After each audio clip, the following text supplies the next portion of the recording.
Even her own family failed her, because if she would have grew up in kind of like this day and age where mental health is talked about so much more now, but like the family that she grew up in, and I'm not like dissing my aunts or anything, but like at that time, mental illness they call Generational. crazy. You know what I'm saying? They categorize it, they dismiss it, they invalidate it. Whereas now, you show warning signs of any sort of mental illness.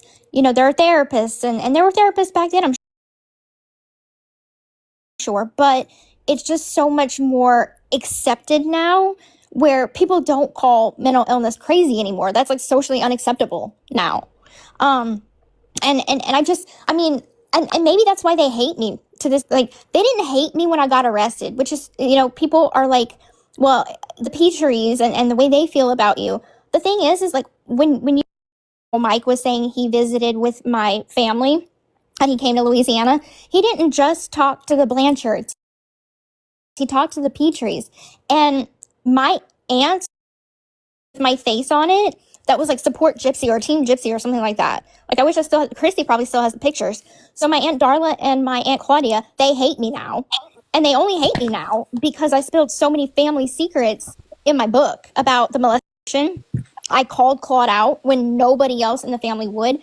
The conversation that I had with my Aunt Claudia when I was in prison, right before I was about ready to get out, I had talked about, and we hadn't spoken in like a year.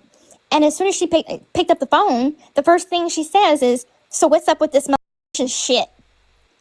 I'm like, "Well, hello to you too." And she's like, "So what's this all about?" And I was like, "I know this is going to be hard to hear, but this is what happened." And she's like, "So why are you talking about it?" And I'm like, "Because it was traumatic." "Well, what's traumatic about it?" "I'm sorry, what? Well, are you seriously telling me what is traumatic about this man? That is my grandfather, shoving his finger, you know where, at 9 years, eating something at 9 years old. The is wrong with you?" Because it's acceptable. You protect family, right? You keep family secrets in a closet. But I didn't keep silent. I said, "I'm going to bust this shit out." What he did was disgusting. He did it to my mother. He did it to me. He did it to my cousins. Not every single Petrie hates me. But, chances are it probably happened to them too, whether they want to admit it or not. I was at the mall in New Orleans, and I was just shopping with Aurora. This wasn't that long ago. And this lady had came up to me, and she's like, "Gypsy?" And I'm like, "Yeah." And she's like, I know your family. Like, my husband is cousins or relatives with you and your family on the Petrie side." So we got to talking, and we were just having normal conversation. And they're related to Claude in some type of way. And because, a lot of us are related down here. It's easy to find someone's cousin. And so they're like, "Yeah, we don't really talk to Claude. He's an unsavory character with some bad habits." I'm like, "Oh, so his reputation precedes him." But that's the reason why the Petries won't talk to me. It's not because of the crime, because they were all supportive of me after the crime happened. But when I came out and did my book and all this kind of stuff, won't speak to me. Disowned me. Meaning, I know like, for a fact that one other cousin definitely told me that it happened to her. I'm not going to out her at all. I'm going to protect her. And when she's ready to tell her story, that'll be. But we have very similar experiences. And it's a Petrie. Well, if I helped, then that is why I share my story, is because I hope that it helps people understand, like, you're not alone. Because it's like, I want people to understand the trials and challenges that people that have suffered abuse go through, but also to like let people that have experienced even a fraction, whether it be emotional abuse, okay, whatever. Because I feel like when I was going through it, I felt very alone. And that's like why I reached out to just random men on the internet, looking for validation, looking for affection, looking to not feel alone. That's so And normal for someone in that is like why I want people to, and even if I don't get a chance to like talk to every single follower of mine and hear their story out, like I just want them to know they're not alone. And that's like why I push on. Like I push on for that hope, is that like I am doing some kind of good. And it's cost me a whole lot. Like we've talked about, like it's not easy to push on after all of this and after all the invalidation. It's not. But I have to hold on to the hope that I'm making a difference in a positive way, and not by doing clapbacks and not by doing parodies, but by being the real me, if that makes sense. I'd rather be hated for being myself than to be loved for being somebody I'm not. And I feel like, if I was to just say, okay, I'm a con artist, I was in on it the whole time, to me because I wanted to go to Disney World, I would be loved. These people would stop talking about me. They would be like, okay, finally we got the truth. But that's not what happened. I mean, if you think about it, and please know that I am not in any way, because I know this is like sacrilegious, I am in no way saying I'm anything like Christ. I try and model Christ like behavior. I go to church on Sundays. I read my Bible. I try to model the path of Jesus. I really do. But if you think on it, and you just think on it for a second, the Jews crucified Jesus because they didn't believe that he was the Messiah. And if he would have just said, I am not the Messiah, I'm just a mortal man, they wouldn't have crucified him. But he died because he died in his truth. Period. Now let that sit with people. And like I said, I'm not saying I'm anything like Jesus. I'm not Christ. I'm not saying that. I'm just saying that you crucify someone for not conforming to what you want to believe that they are. Or believe that they're not. Exactly. It's just the point of don't crucify someone, don't judge someone, don't put what you want them to be as the truth when it's not. So I'm not going to sit here and say I wasn't abused. I'm not going to sit here and say that my mom was a great parent. That is not the truth. Yep. And I'm not going to say it just to be loved by everybody on the internet. First, I just want to say I am so sorry for what you went through. And I really hope that you are living a much better life now. And I hope that you're in a better place mentally. I want you to know that, like, I don't know you from Adam, but I just want you to know that I care about you and that people love you. I mean, I know that there will be certain things in the reprint that is kind of like an update in a sense, but it doesn't go into great detail. So I guess that would be something that maybe many years down the line, when I've lived a good full life, I could do another memoir that kind of continues on as like a volume 2 type of thing. It was hard because it's like I made the choice to go ahead and write my memoir. I made the choice to, okay, I'm going to film this documentary, which, I mean, the TV show was titled The Docu-Follow, which they kind of think of it, the producers think of it as like different than a reality show, but it's pretty much the same thing. And it was something that, it was a continuation on the documentary that I was already participating in while I was in prison. So when they decided, hey, we're going to continue this for 13 or whatever many episodes it was like this, because I was in a contract, I couldn't say no. So that's kind of like the rock and hard place that I was in. And then simultaneously writing my book, I couldn't give my full attention to the book like I should have. And then I got pregnant, and it's just like everything happened so fast. But I definitely think that you're a strong person and you're persevering through challenges. And I know for my experience that I never got an apology from either one of my abusers, both being family members. And I've had to cope with that. So I know that that's something that, as someone that is the victim of that, you want an acknowledgement, you want an apology, and sometimes you just don't get that. And that's why you got to just kind of understand that you have to almost apologize for them and make peace with that. It's really, really hard, and I'm still even working through it. But when you get that kind of peace, you'll find this weight has been lifted off of you. And I know that as individuals who go through abuse, we kind of gravitate to people that are similar to our abusers or other abusers because it's what we're comfortable with. Even though we don't like it, it's familiar. And so what it sounds like is you've met someone, your partner, that makes you happy and you make her happy. And that is where the love needs to stay. Focus on that love.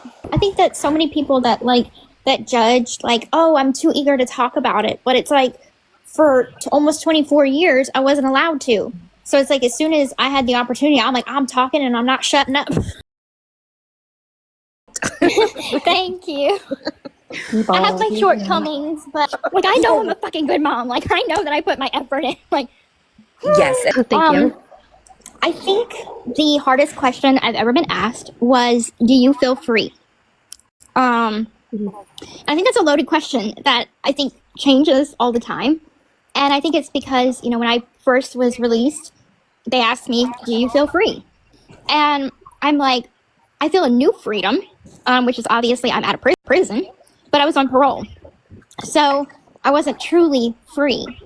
And so even being asked that now, physically free, but I think the rewarding aspect of it is being able to say and speak that truth that, yes, I'm physically free, but mentally, I am still working on obtaining true freedom, if that makes sense. And it's living in a raw honesty that I don't even try to fool myself. Because I'm not just giving an answer to an interviewer because it sounds pretty, or it sounds hopeful, or it sounds nice to the ears. Sometimes the truth is not really nice to the ears, but it's factual and it's real. And that's what's so validating about it.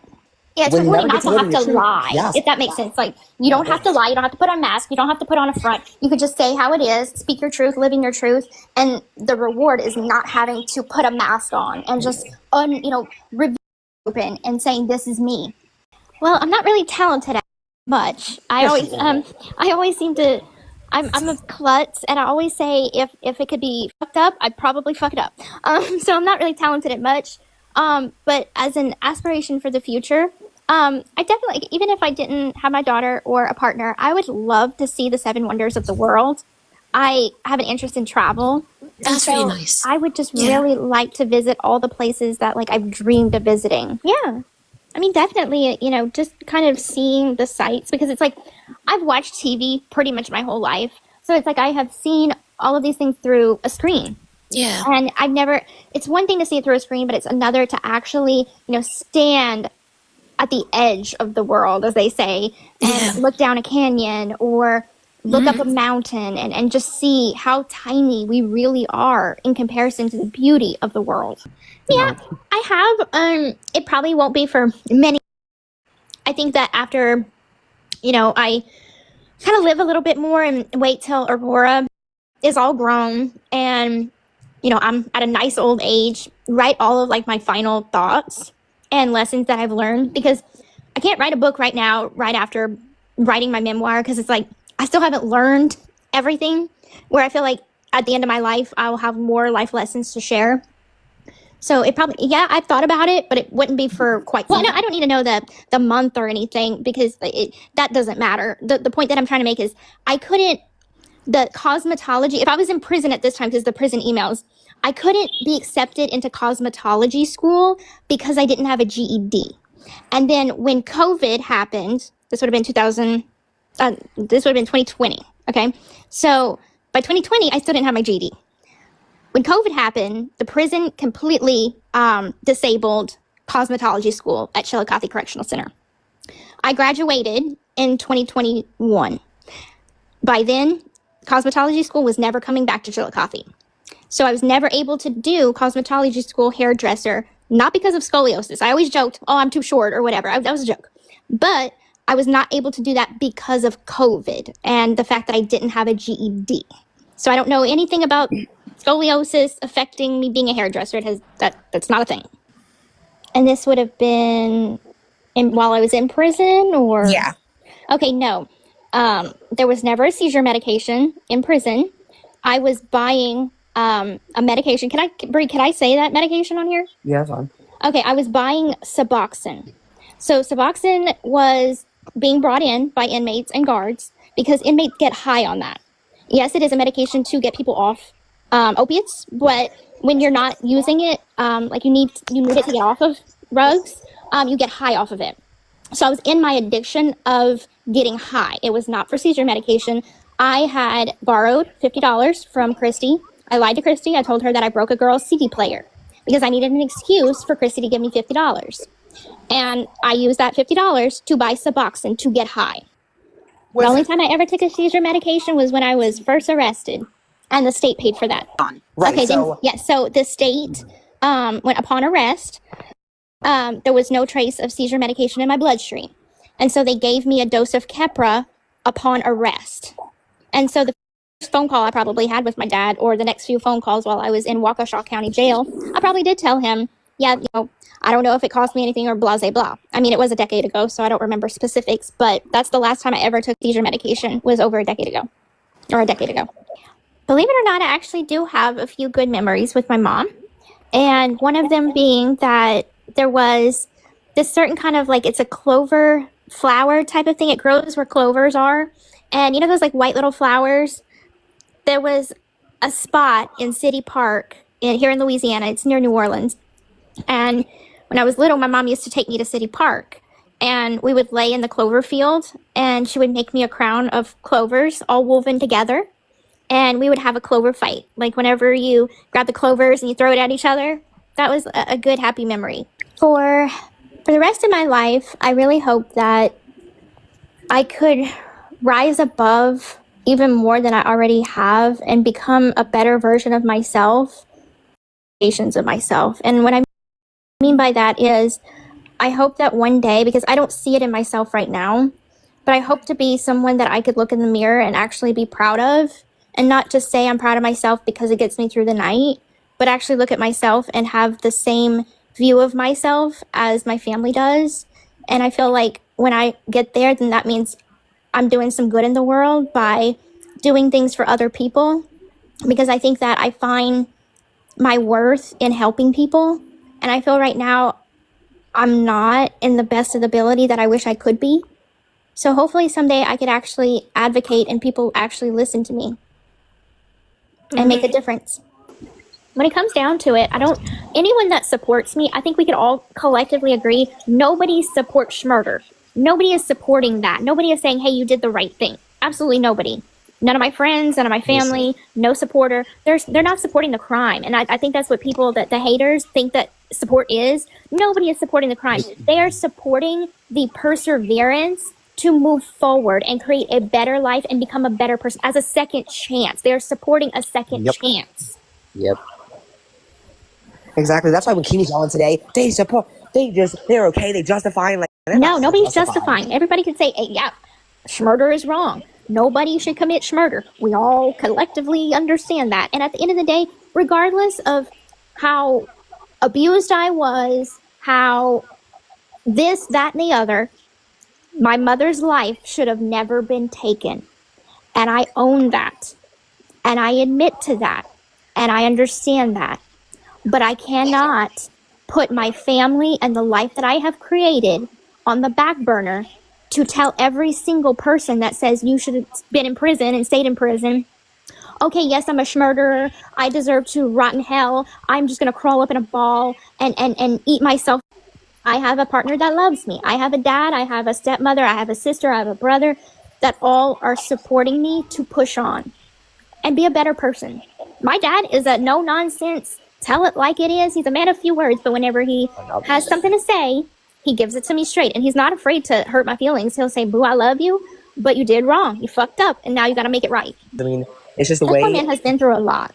He has so much guilt. And people just bash him so much. And I'm like, dude, the past is the past. He's doing what he can now. I mean, he forgave me for the crime and all my transgressions. He's being a father now. I was like, the worst decision my dad has made since he's come back to my life was letting me marry Ryan. Because he did not say boo, like don't, like he was probably like, I was waiting for him to say don't do it. Whenever he and I had a call, and I asked him, like, what do you think? Like, you're the make or break right now. I really want to know how you feel about this. He was coming from a place where he's like, she's been told what to do and not to do her whole life. I'm not about to tell her what she should or should not do. That's where he was coming from with that. And what I do, I did the wrong thing. Guess what? Got divorced.